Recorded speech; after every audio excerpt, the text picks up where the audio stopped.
Welcome to The Drop and our Succession Recap podcast. I'm Osman Faruqi. I'm here with Thomas Mitchell and Mel Kembrey to break down episode 5 of Succession season 4. Quick question, Mel and Thomas. How do you guys feel about saunas? I mean, is this your way of saying that we're going on a company retreat? Finally. Osman's opening the purse and sending us away. I love the sauna. I do. I also love it, and I've been to Sweden a couple of times, and they are obsessed with it. When it's like, what are we doing tonight? They're like, oh, we're going to go to the sauna, and then we'll go out for dinner. Yeah. It's just like part and parcel of how they live their lives. I think that's a great cultural, we should hijack that and bring it over here. I would love if sauna was a part of our, day-to-day. I've actually tried in a previous job to create a social after-work sauna situation.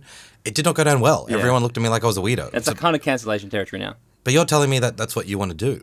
Yeah, I think I would be happy to have a sauna relationship with you both. I'm kind of worried about the post-sauna bathrobe situation. Like, everyone in the office wandering around just in their bathrobes. Feels like that could be risky territory. We should record the pod from the sauna next week. Yes, That'd be perfect. Fun. Before we get too deep into unpacking the latest episode of Succession, I wanted to mention some feedback we got from the wonderful Meg, our former co-host on this show. She's turned into an avid listener of the pod, it turns out. Said she's loving the pod, in particular, loving your thoughts, Mel. But she said that it's a weird experience for her to not be able to interject and fact-check Thomas and I in real time. And in particular, she brought up the conversation we were having last week about Shiv's pregnancy. She actually reminded me that there was a significant plot point throughout season 3 that Tom and Shiv were basically trying to conceive a child, or Tom seemed more interested in that, and Siobhan wasn't that interested and was talking about freezing embryos, and that's what sparked some of that tension that led to their separation. And fans have been theorizing basically since season 3 that there is enough clues around to suggest that Shiv had fallen pregnant. So Meg's point is that the pregnancy was perhaps not as much of a surprise as we all seem to think it was. I kind of still don't think the show really knows what it's doing. Has that changed your guys' perspective on where we think Shiv's at with her pregnancy? I mean, I just think, firstly, much like Logan beyond the grave controlling Succession, it's good to see that Meg, despite being no longer on the pod, is correcting me. She sent me so many links and things, and I'm like, Meg, you can come back to work if you want. You know, it sounds like you're missing it. We're happy. No, I mean, look, she's probably right. I still think it felt like... It feels like she is right. I still think... No, she's probably right. Let's just leave it there. No, I like the idea that we're being fact-checked. We don't, that we can correct the record if we've made an error. So that's yeah, good, maybe this is the new Meg. Meg fact-checks us at the start of every episode, and then we just get on with things. Yeah. Let's talk about episode 5, what I've dubbed The Gang Goes to Norway. The episode kicked off with Kendall looking very slick and confident, very reminiscent of the first season. He's bumping Jay-Z in his car as he heads into Waystar for his first entrance as CEO. Most of the episode, though, doesn't take place in New York, doesn't take place in the company. It is at the Gojo corporate retreat in rural Norway, which brings us back. Lucas Matsson, played splendidly by Alexander Skarsgård. The whole episode is basically him teeing off against Roman and Kendall as they negotiate the Gojo acquisition of Waystar. It culminates in him making a very strong offer to buy the company, which makes everyone very, very happy, except some of the greybeards who are set to be fired, and Kendall and Roman, who actually unsuccessfully tried to blow the whole thing up. How do we feel about this episode, Mel? I love when Succession goes on tour. They're always my favourite episodes. I love the family holiday gone wrong vibe, and I thought it was so well done. I really liked the aesthetic of this, the kind of Norwegian Alps in the background. You had Kendall in his little beanie. The winter fashion was pretty extra. Everyone had a different look. I know, and I loved it because you don't usually see them kind of dressed for the outdoors. And I also loved the kind of business meetings taking place against these really symbolically loaded backgrounds. Like, you kind of had business chat as there was a pig being roasted and there were archery going on, and you had axe throwing, all these really hectic backgrounds going on as these chats happen. And you also had all these minor cultural miscommunications happening that obviously parallel these business miscommunications that are happening. So yeah, I loved it. Totally. Tom and Greg talking about who's going to get shafted as they're standing next to a pig slowly rotating on its spit. It was kind of like not very subtle, but it works. On the nose. Yeah. I also loved Frank and I think it was Frank and Carl in their bathrobes outside a sauna, completely missing like everything is heating up. Thomas, how about you? How did you feel about this app? Yeah, loved it. I copped a bit of flack last week after saying I didn't enjoy last week's app. People like universally seem to enjoy it, but I was feeling claustrophobic. I needed to get out of the apartments and the cars and everything. And this was, good to get some fresh mountain air. It's good to get outside. And similar to Mel, like I think Succession, it's almost giving us like a best of this year. We've had like the really tense like corporate like sabotage. We've had like the big moment with Logan, and now we're getting like Succession on holidays, which we kind of get every year, like they go Tuscany or whatever. So love that we're kind of ticking the boxes, and agree. It was such a perfect setting for these people. Like it was so dramatic, so much like beauty, but it's all so ugly.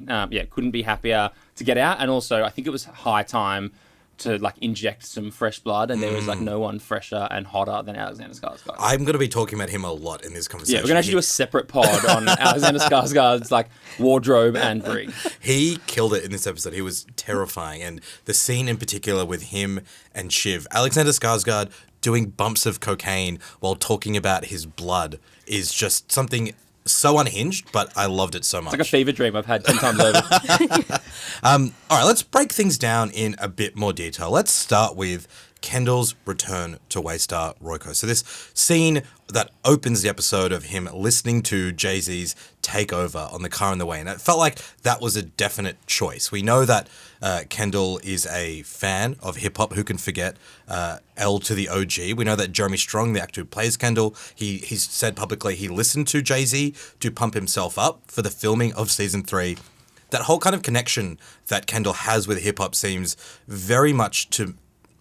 It seems to mirror the relationship that a real-life Murdoch, James Murdoch, who is one of the children who Kendall seems to be modeled on most closely. He had this connection with hip-hop as well in the 90s in New York. He set up a hip-hop company called Raucous Records, Amazing. which actually signed like a few of my favorite rappers, including Mos Def and Talib Kweli. The Takeover is a song from kind of just after that era. I think it came out on the Blueprint in 2001. And, I mean, it's called Takeover. So that playing when Kendall is about to take over Waystar, it's a pretty obvious sort of reference. But that song is actually the start of a beef that Jay-Z kicks off with both Prodigy from Mobb Deep and Nas. And it ended up being this huge feud that went on for years and years and years between those two guys. And I'm not sure if it's a deliberate reference, but the fact that this episode ends with Kendall in a significant, tense relationship with someone like Alexander Skarsgård, I thought was like an interesting sort of parallel.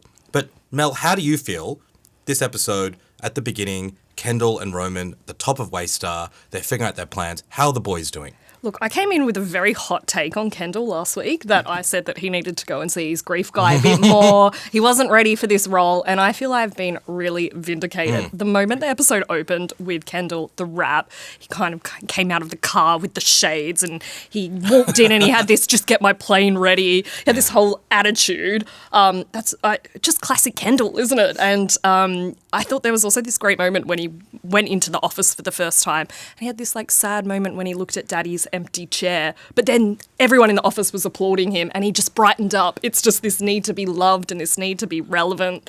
And I think as we see the episode progress, it kind of, you know, it doesn't work in his favour. Yeah. And he has shown that he's not ready to take the reins at Waystar. Yeah, it felt like he was trying to convince himself he could do the job, but he was full of doubt, right, from the start. What did you make of that intro, Thomas? Yeah, it's interesting. Like, I think that, you know, when you're like in an office and whoever is like trying to make themselves look the most busy is always like the biggest fraud.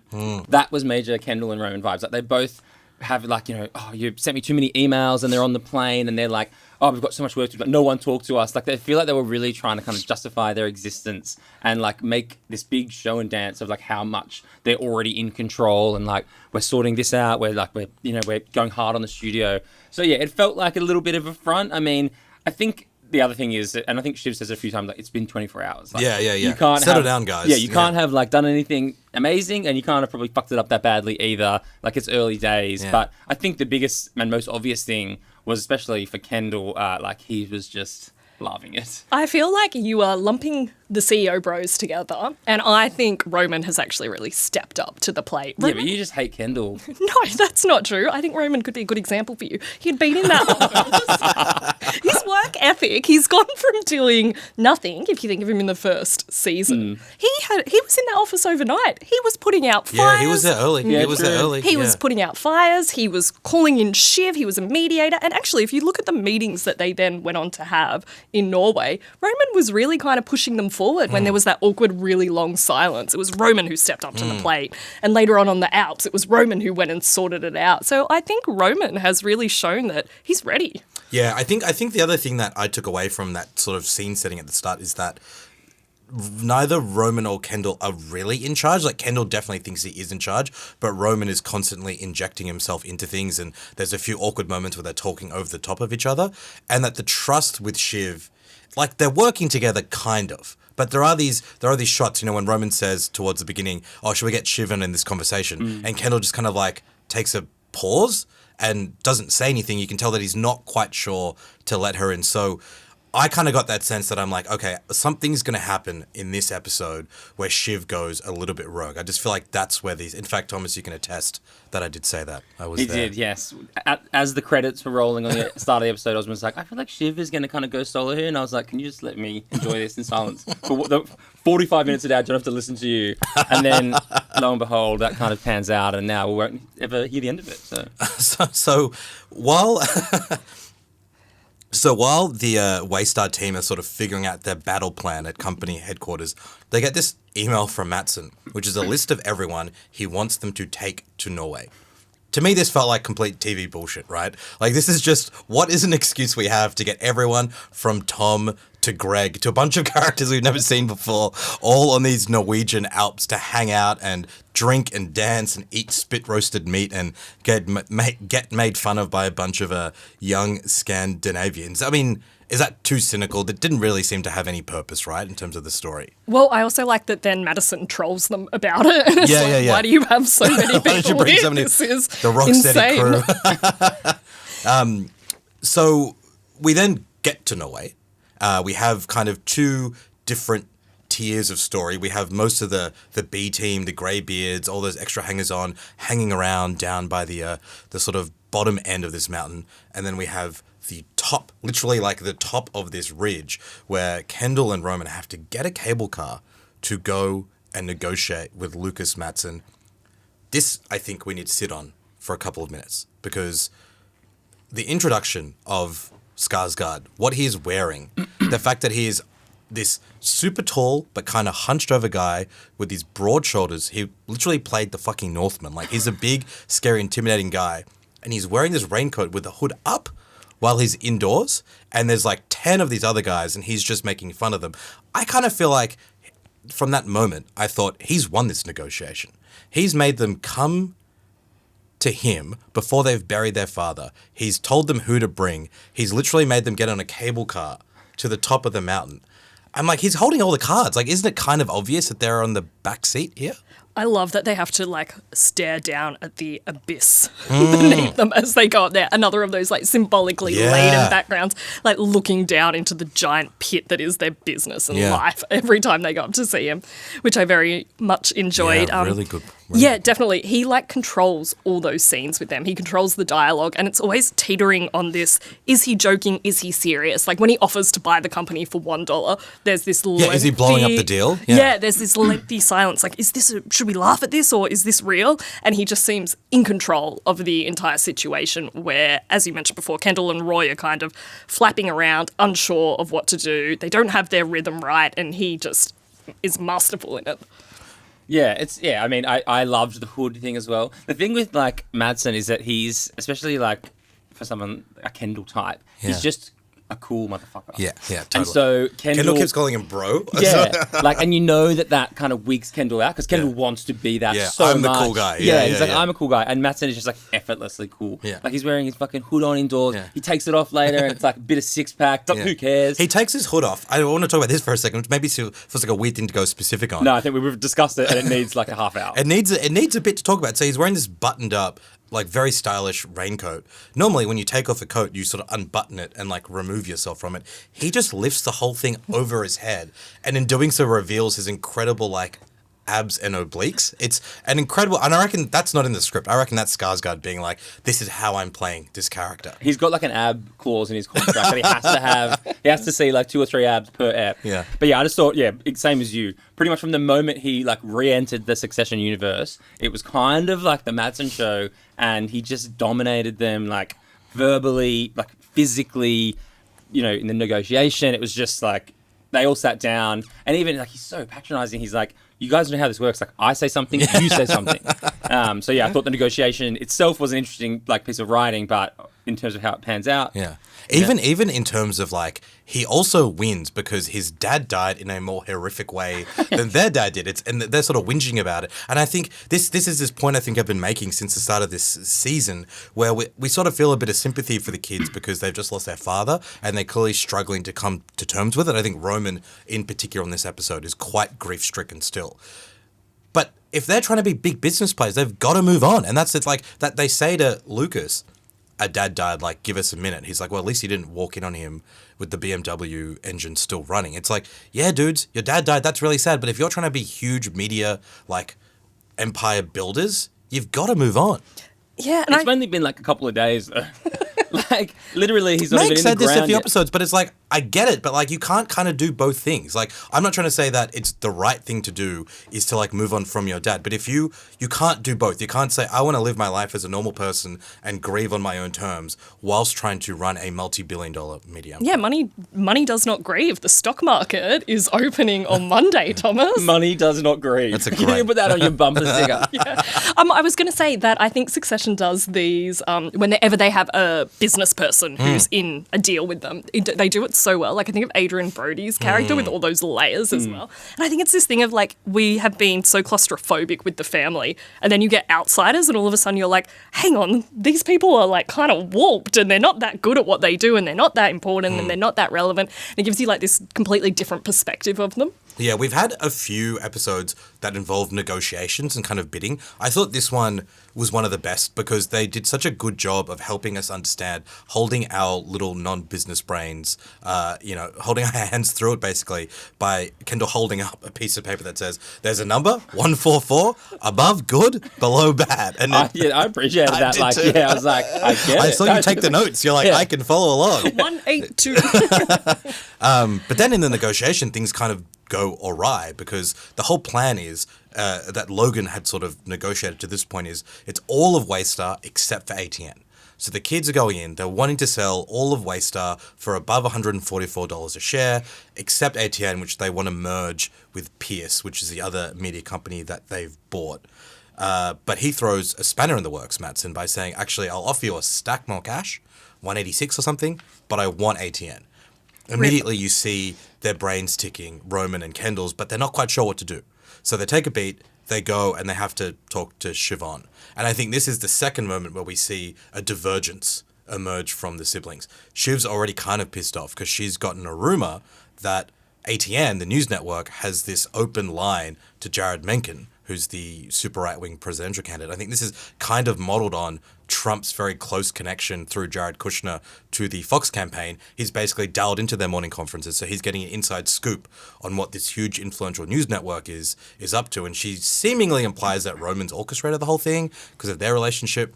So when she finds out that ATN is potentially in the deal, she's happy. She's fine with it. She's like, it's toxic, it's shit, let's go. But I kind of get the sense that she's the only sibling that feels that way, right, Mel? Yeah, and I think Shiv has always had a more progressive leaning in terms of ATN than the other brothers and towards the company as well. She's always wanted to change socially and culturally. I think the issue is she kind of knows what she wants, whereas Kendall and Roy don't really know what a win is or what a loss is. Roman says that to Kendall around the campfire, like, have we won or have we lost? And they don't really know what their outcome is. And both of them are so in their head about what would dad do, how would dad act the entire time. Is this a win for dad? Is this a loss? Are we doing right by dad? That they can't really see the trees from the forest, which is very appropriate for this Norwegian episode. Yeah, it does feel like Roman in particular, but also Kendall, were a bit trapped by what had already been figured out, whereas Shiv was thinking about the future. Yeah, I know. This is the problem with Kendall and Roman, I suppose. They're so, like, they're not very fluid for these master negotiators. They can't, like, you'd think even going up in that cable car, maybe they would have, like, gamed out all the possible scenarios that Matsson would have, like, thrown at them, including taking ATM, but they didn't. They were just so, like, steadfast. I think, we watched it at the same time and we were like, oh my God, take the deal. This is an amazing what a great deal. Like, get out. Yes, get out. You can keep Pierce. Like, Yeah. fucking wash your hands of ATN. Yeah. And like, I think Shiv says, she's like, it's racist, it's toxic. Like, let's keep one of his old sweaters. Like, that's all we need as a memento. We don't need to, like, hold on to this media company of Dad's, like, to honor his, questionable legacy. So yeah, that was like a frustrating scene, I suppose is the point of Succession. But I was like, here's a really good deal for you all to take and off you go on your merry way. But of course, like, that can't be how it plays out. But yeah, I think you're right. That was the first time you start to see Shiv being like, okay, she's really like thinking about things and they're not really on the same page. And also you get an inkling that like Kendall especially is getting quite addicted to this position. He is. And Roman says to him, who likes tightrope walking a straight razor, nutbag? And I think that just sums up Kendall's addiction to this Why kind he's of... smiling as he's describing this horrific situation you're in. Yeah. He's addicted. You called this last episode, Mel, like he's addicted to that precarity. Like he gets off on the tension, the chase. He doesn't want out. Like he needs the rush. He needs that pressure. That seems to be what drives him. And also, I think his ego was so wounded because he's such a sensitive little soul that his ego was so wounded by some of the stuff Lucas said, like in terms of like, I'm not going to be lectured to by the vulture guy. He was so personally offended that he then needs to act it out on a personal level, not really seeing the business consequences. Yeah, one of the consequences of Shiv sort of maybe realizing that she's on a different wavelength to her siblings on this is she has this late night session with Lucas Matsson, which... Good way to kind of frame what is a very strange interaction. It was very strange. Like, I watched this episode twice, but I watched this scene about 4 times. Like, I went back again just to understand what everyone's motivation was, because a lot actually happens in this. So the setting is basically they're in Lucas's room in this Norwegian retreat. Siobhan's there. He's doing coke. She seems to be drinking a whiskey. But she doesn't sip, nor does she snort. The coke, he offers her the coke, Yeah. and she takes it, and then they kind of cut away from her. You never see it happen. Then they cut back. She like hands it back to him while his head's down. I think it's like... So she's saying to him, hey, like, I'm on your level. Yeah. Like, I can party, but I'm with child. If what she said, I'm not drinking or doing drugs, I might have raised questions that she doesn't want to answer. Yeah, and also making someone do drugs alone, weird vibe. I think this scene was interesting for a few different reasons. I think it revealed something about Matsson that up until this moment, he's been this untouchable, threatening, imposing, almost flawless figure. And I think the reason why he opens up with this bizarre story about a woman who he feels like he's in love with and she's not returning his, affections, so he sends her like frozen bricks of his blood. It turns out that woman is in fact his employee, who we meet, Aba, who's the communications director for Gojo. I was wondering why he actually opened up to Shiv, because it feels like such a risky move. Like, she's still from the other side, and he's basically admitting, I'm kind of harassing one of my employees. My take on it is he's very into Shiv. Like, I think he's trying to seduce her by opening up or kind of showing some sort of vulnerability. I kind of think Shiv's sort of into it too, because if she wasn't, she'd be like, hey, I'm pregnant or whatever. I don't want to have a fun time with you. But instead, she's pretends to drink, pretends to do coke. And when he says, what's it like with Tom? She's like, we're fucked. It's game over. She's very explicit. I kind of thought there was like a sexual chemistry there. Am I reading too much into it? Have you seen his abs? He has sexual chemistry with everybody. No, I think the hard thing with Succession is that you always, and this is, I guess, the beauty of it, is that you always kind of second guess everything. On first watch, I thought the same. But now I'm like, is he just... He's tried with the brothers. He's like, morons. So he's gone to Shiv, and maybe he's like, okay, how best to approach this? Maybe the play here is like emotional vulnerability. Like, I'll show you some of my skeletons, you show me some of your skeletons, maybe you'll reveal to me the best way to get this deal done, and like, I can put on this show and dance of like being a really, like, not necessarily the intimidating Northman that I appear to be, and ultimately I'll achieve my goal. I don't know if that's like too cynical, but I think I also watched it several times, and yeah, I started to think, oh, maybe this is just a play from Matsson. Like, you know, he tells her this like kind of, you know, big secret. He asks her for advice. He tells her that he really respects her. Like he like trots out this line, which he does to all the kids in different ways, but he's like, "You're so much like your dad," or something along those lines. Like he uses Logan, just like your dad. Yeah, he like emotionally manipulates her, and then she kind of says to him, I think, you know, he's like, "Can the deal be done?" She's like, "Just bump the price." Yeah. And ultimately, that's what happens. So I don't know. Like I don't doubt that there was a big vibe, but again, like, you know, Alexander Skarsgård, he's like impossible not to vibe with. But yeah, part of me thinks it was a cynical play. I also feel like the way Shiv dealt with her ahas in that episode, like she doesn't have actually heaps of dialogue, and she does so much with just aha. Yeah, her face acting it's like is incredible. a masterclass in dealing with information, like how to process information that you need more time to think on. She just keeps this kind of blank face.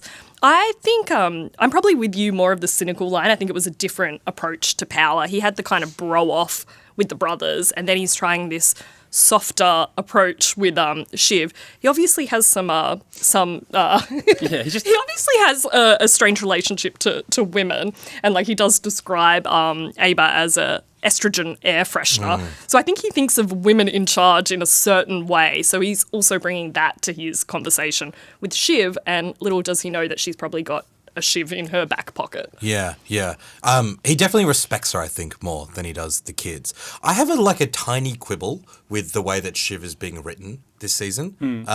Keen to get your guys' thoughts on it. So, in the last episode 4, when she gets kind of screwed over in a way, and she's not like that episode was such a fail for her. Like she missed the signs. She wasn't having the conversation she should have been. She seemed just like really out of the loop and not really on her game. And then nothing seems to really change timeline wise. In the next episode, she's much smarter. She's making the right calls. She's saying the right things to keep everyone on side, and she's handling everything in such a deft and subtle way. And I don't know whether that's because, okay, she hit sort of rock bottom, and so now she has to pick up her game.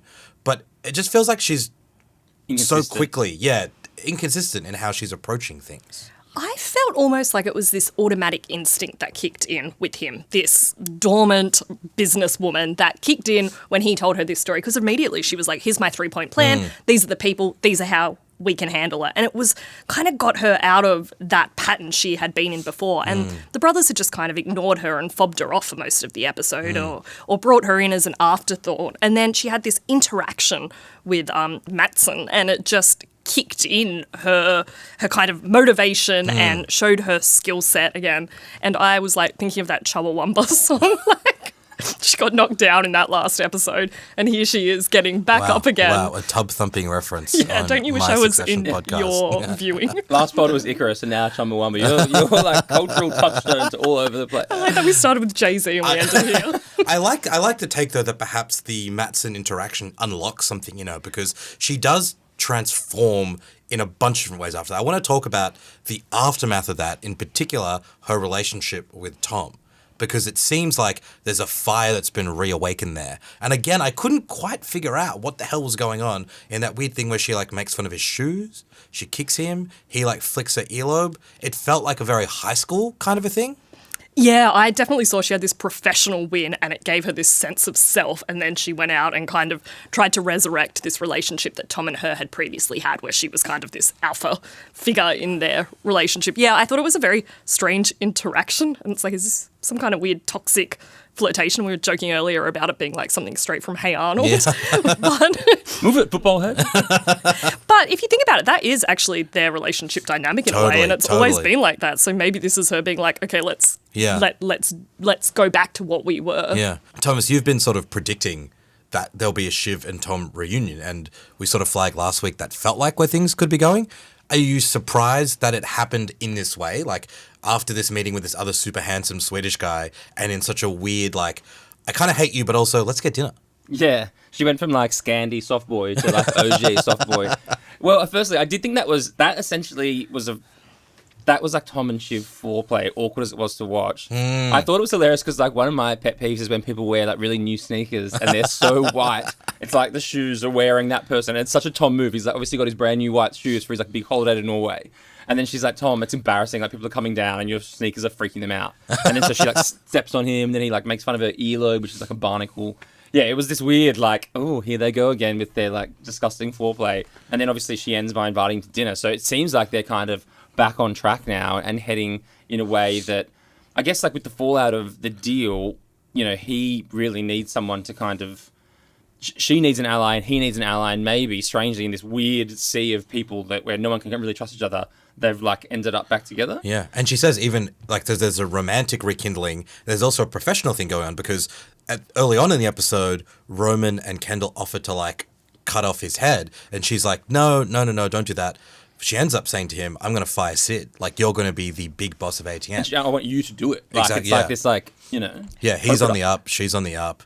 Let's talk about the fallout of that interaction between Shiv and Lucas Matsson, which was basically like the most significant and tangible negotiation of the episode. So he basically has realized that I can get this over the line if I just give them a bit more money. While he's figured that out and essentially done the deal with Shiv, the idiot brothers, on the other hand, Roman and Kendall are like, oh, we should like blow this deal up, which seems entirely driven by emotion. It's like you said earlier, Mel, the fact that Matsson called them a tribute act is seemingly what pissed them off. And that they go back up this cable car up to the top of the mountain and they have the dumbest strategy of all time. Like, they get Greg to leak stories about what's going on. Kendall, like, shows them a rough cut of this terrible movie that is falling apart. What is the movie about? A robot in a cave or something? The movie actually was teased, I think, in season 3. They'd sort of hinted at it over the years as this Transformers meets Marvel kind of franchise. Amazing. And they're like trying to get him to hate the company. And he calls them out on it straight away. And then Roman can't contain himself. He just lashes out, has this huge spray. And at that point I thought, okay, well, maybe they've succeeded in blowing up the deal and now we're going to have to deal with the fallout of it. But of course, Matsson is one step ahead. As they're on the plane home, he calls up Frank and goes behind the brothers' backs and just says a number, like 192, I think, which is so big. It's like a done deal. Like, everyone's going to have to agree to it. And we end with the brothers looking forlorn, Shiv looking extremely excited, and sending a photo to Matsson of that. And we also get the kill list, which I thought was hilarious, where Jerry's reading out who wins, who loses. I really hope, like, Jerry and Carolina are sticking around. A bunch of the others are gone. I hope that's not the last we see of, like, Carl and Hugo. No chance. Yeah, they're too good. They're the big fan faves now as well. Yeah, and I think that's what I really liked about Shiv's character arc in this, is that she went from complete outsider to insider in both worlds, because she's obviously sitting on this info about the frozen blood bricks. Also, I love that they were talking about, like, bleeding the Swede, and the Swede is bleeding this. So she's obviously... Yeah, she's got the inside intel on this guy as well. She's got it on both sides. Yeah. So Shiv has, like, knowledge, and we know in this industry knowledge is power, and she's in a great position. Yeah, that was a great final scene, and I agree. The fact that she ends up, like, you know, Madsen's like, can you send me your photos of your, you know, brothers' faces right now? It was just so great because they're so smug and everyone's coming out being like, oh, great job, boys. Your father would be so proud. And they're like cracking the champagne, and she's just like, I basically engineered all this, and now I'm also sending photos with Matsson. So what's up? And my feeling was that she designed the kill list because the people she wanted to stay are on it, really. Agreed. I think that the kill list was decided between Matsson and Shiv in that, because she was a Carolina and Jerry fan and she didn't care about those other guys, and she's... And Tom survives. Exactly. Yeah.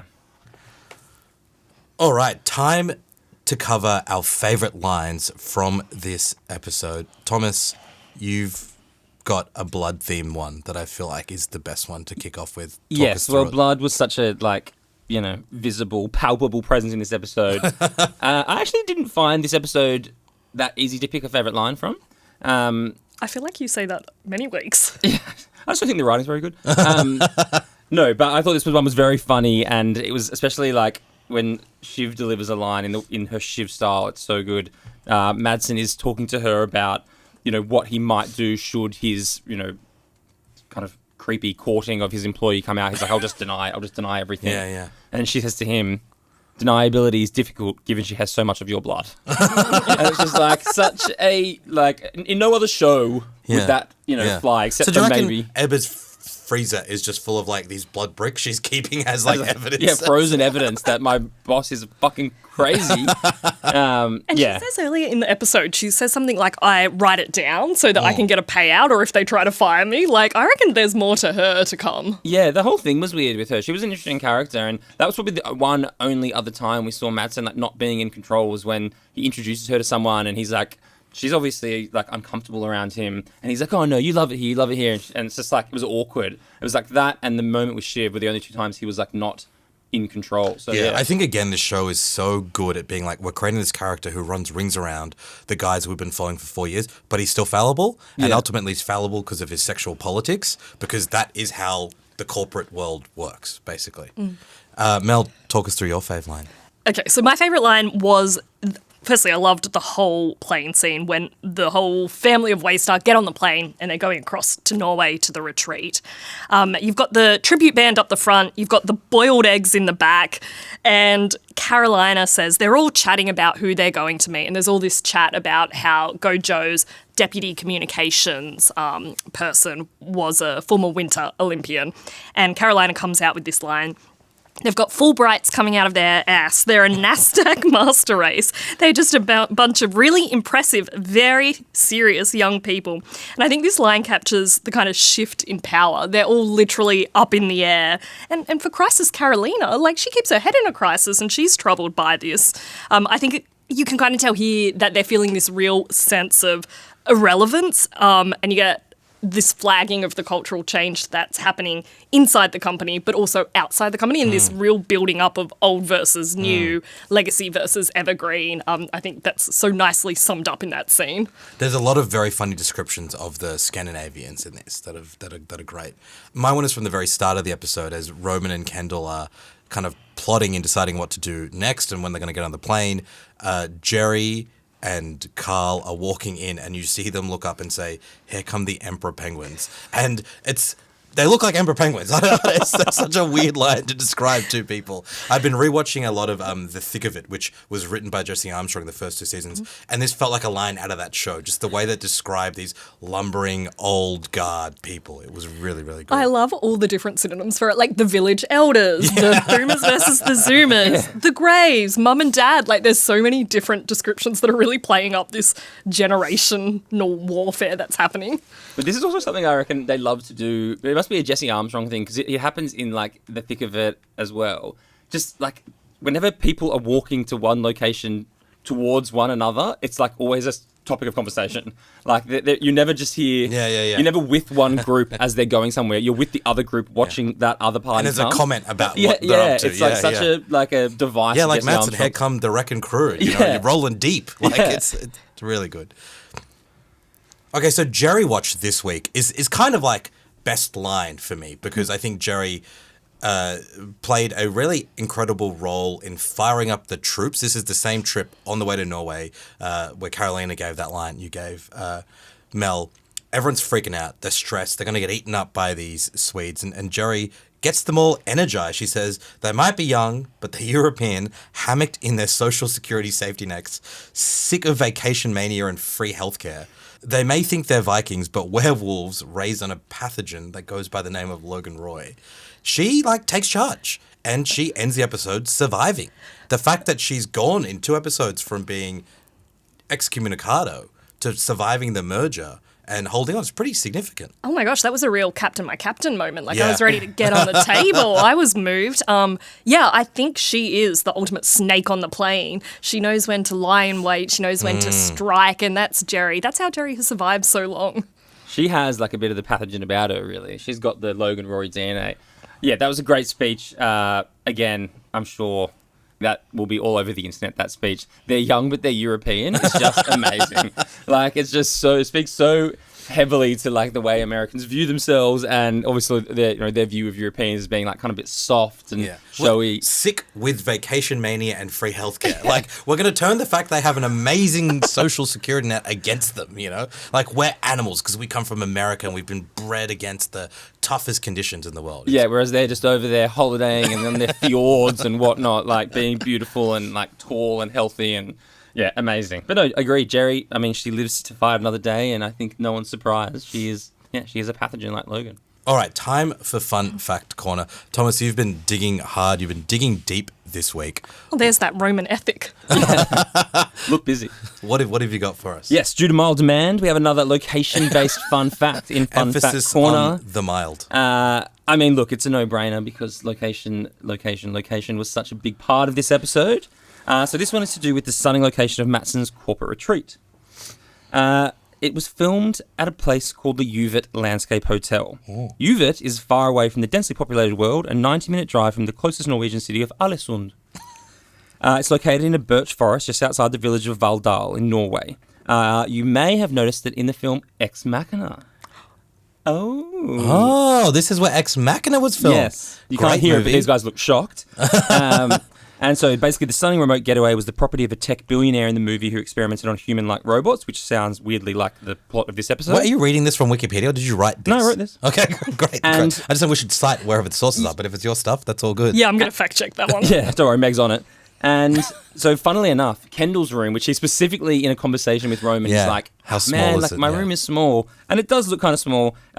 Fun fact, it's now available to rent for $900 Australian a night. Okay, is this sponsored content? and we're going to be filming the next pod Yeah. from this place. $900 seems pretty good Yeah. for like something that beautiful, even though it's like small or whatever, but you're in the middle of the Norwegian wood. Yeah, pretty good. I don't know if it's like Norway over here. Yes, I don't know if it's like peak season in Norway, but that's how much it is if you were to go and stay there next week. And just one more like little fun fact addition. The gondola that they filmed on was the Romsdale gondola, a state-of-the-art electric car which takes you 1,679 metres up the mountainside from the fjord. We're going to have a great time on our company retreat, aren't we? I kind of want to make fun of you, but I thought that was a great one. Man, that was the funnest fact we've had so far. It was good. It was good. I feel like these things were starting to become like a bit of a meme where like you say something so stupid and we all... I thought it was a great fact. I love the Ex Machina fact. I love that movie. I love Oscar Isaac. I didn't quite realize it, but you think about it, the kind of like greenery looks kind of similar. The glass, I kind of see all that too. I like that fact. I don't know what I'm going to do with the gondola one, if I'm honest. Oh, the Romsdale gondola. Yeah. Like what does that mean? Well, no, but now if someone's like, "Oh, what about the gondola?" You're like, "Well, let me tell you how high that is. It's 1,679 metres from the fjord." How often are you in gondolas? I'm a big gondola guy. I'm Is the it best like, gondola guy. Where does it rank in terms of like highest gondolas? Like, It's the fifth highest. No, I'm just making this up.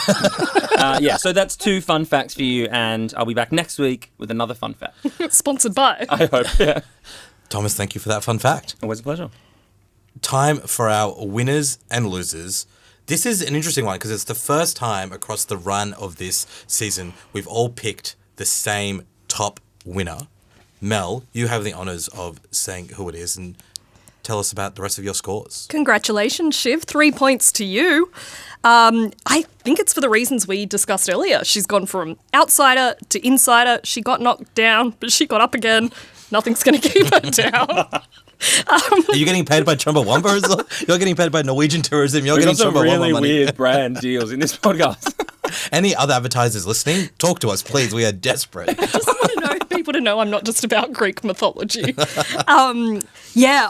I think she's had such a huge transformation in one episode, and I think that it's, she's got in a position of power, and it'll be good to see how she wields that, and if she wields that to good effect next episode.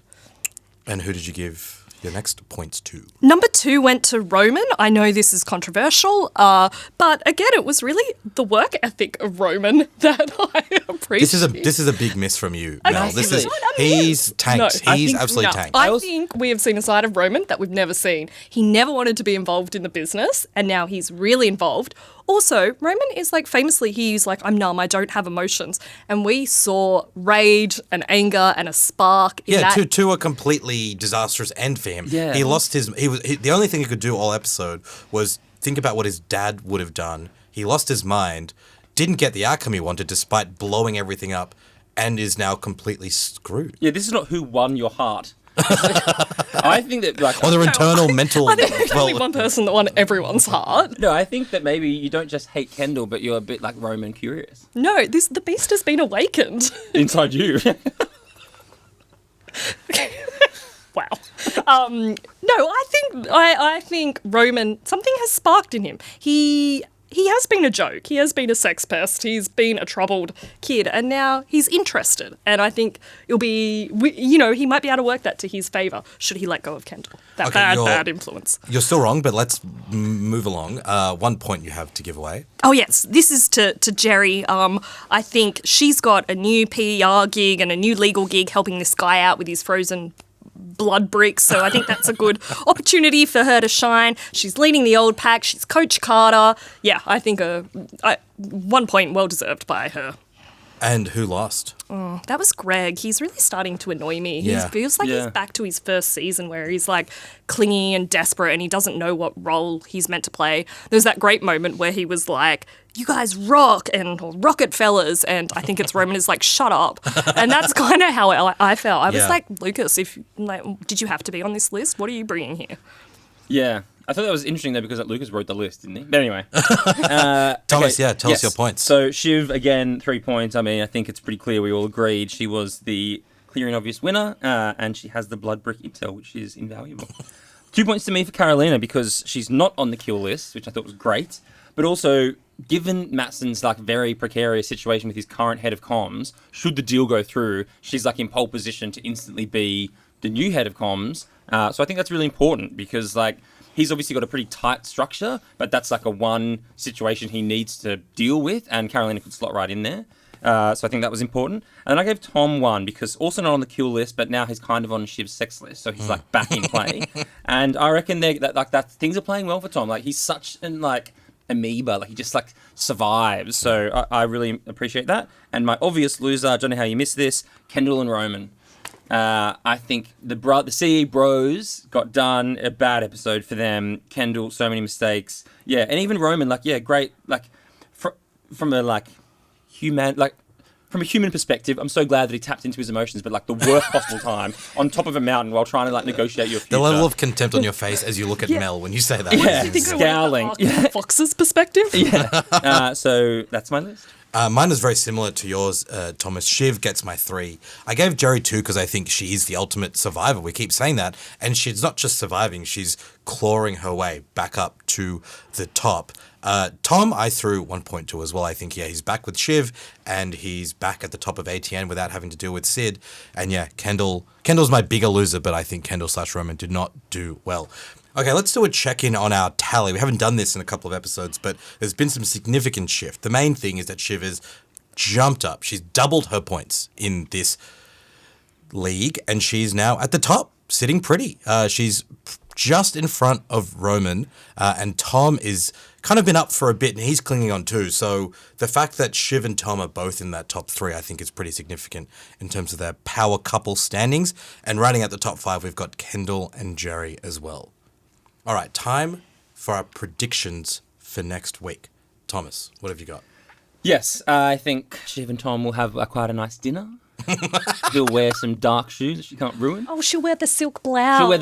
It'll be just like France. They'll have a nice dinner. They'll get back together. They'll possibly consummate their reunion, and then I reckon they're going to be the power couple. I think that's kicking off. But I do think that even though we had the champagne on the plane and the 192 bonanza, I think the deal's not happening. I think there's too much emotion connected. I mean, we saw Roman have his moment on the cliff, and we know how much Kendall has is loving this, bro, and we're doing it, man. Don't you want to do this? I still think even though once the mile high kind of jubilation wears off of the 192, I reckon they're going to still find a way to tank this deal. And that will kind of begin to set up the splintering of the siblings. I think by the end of next episode, the Matsson deal will be dead, but Shiv and Tom will be very much alive. Yeah, I think you're going to see a redivision of where the allies are, because it's been kind of the siblings versus the Greys, and now you might see... the Greys are fractured as well, aren't they? Yeah, you're going to see the Gojo pros versus the Gojo people who want to take Gojo the deal. knows. The Gojo knows. Yes, Jesse Armstrong should have come to us. Yeah. And any other predictions, Mel? I do. I have 2 others. Okay, one, Calypsotron, the movie. I've heard rumours that it's going to be in 4D. So that's huge. And I reckon they've got James Cameron on to direct the next 16. So I reckon that's going to be big for Waystar. Yeah, and great. also, my other prediction, I reckon next week's episode is going to be the Logan Roy funeral. I think they've been building up to that. And they gave Connor carte blanche approval to do what he wanted with the planning. So I think we're going to see what Connor dressed Logan in for his funeral, which is going to be quite fun. And you're going to have all these characters from all over the place and from all different seasons all in one room. So I think if that is what's happening... Yeah, that's a good shout. I hope we see the return of the guy from Babe. I think, Thomas, you like that guy? I do. Connor's brother. James Cromwell. Logan's brother? Yeah. James Cromwell, yeah. Because I know that, I think that's a good shout because we know there's a funeral upcoming. Brian Cox spoke about how he attended the filming of the funeral episode to throw people off. And he said that it was his idea. He's like, the producers didn't think about this. They're like, if there's a funeral and I'm not there, it's going to be obvious. So I'm going to save you and just rock up on the day. Amazing. My prediction was very similar to Thomas's around Shiv and Tom getting together. But I do think that there is something else that could happen, could throw a spanner in the works. And I think that's Matsson and Shiv. I just think there's a vibe there. I think there's a vibe there in the fact that he's calling her and asking her to send him pics from the plane. Sure, it was a pic of her brothers this time. Who knows what sort of pics she might be sending him later. I just think there was a chemistry there. And you don't think she'd be disturbed by the blood, the frozen blood? If she was disturbed, she wouldn't have, done the kind of deal with him. I think she's dealt with fucked up men her whole life. Yeah, I think if anyone is going to be down for blood play, I can see Shiv. Yeah, I mean, she's still wiping off Tom. Yeah. And on that note, great chatting with you, Mel and Thomas. Should we hit the sauna? I've actually got a 3-night stay at the UVet landscape booked. I have some fun facts about gondolas to share with you guys. Thank you so much. Chumbawamba plays softly in the background.